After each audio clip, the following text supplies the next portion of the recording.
Kalau ada hal yang nggak bisa dibunuh dari seseorang itu ya adalah cara berpikir dan harapan. Itu kalau bagi dua hal itu yang sudah dibunuh, maka sebetulnya kita udah membunuh nyaris setengah dari apapun. Kalau fisiknya masih hidup, ya udah itu hanya tinggal menunggu waktu.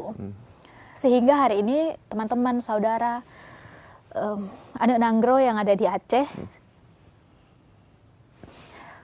saya pengen bilang bahwa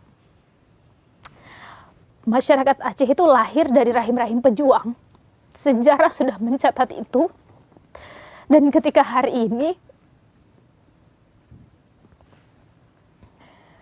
masyarakat Aceh dicoba lagi dengan bencana, ditambah respon yang begitu lambat, maka boleh jadi ini adalah cracking selanjutnya untuk membuat Aceh bisa naik kelas.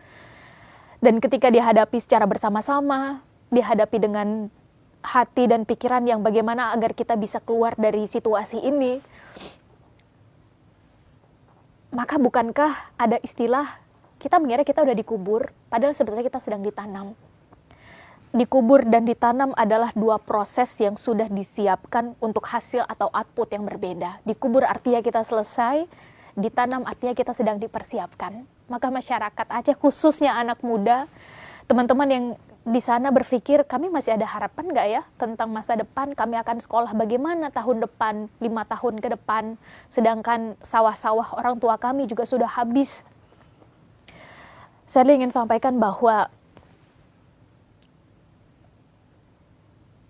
masalah itu nggak pernah salah milih pundak, teman-teman. Bahwa hari ini Tuhan lewat semesta alam akhirnya memilih pundak teman-teman, itu tandanya yang akan dipersiapkan adalah teman-teman.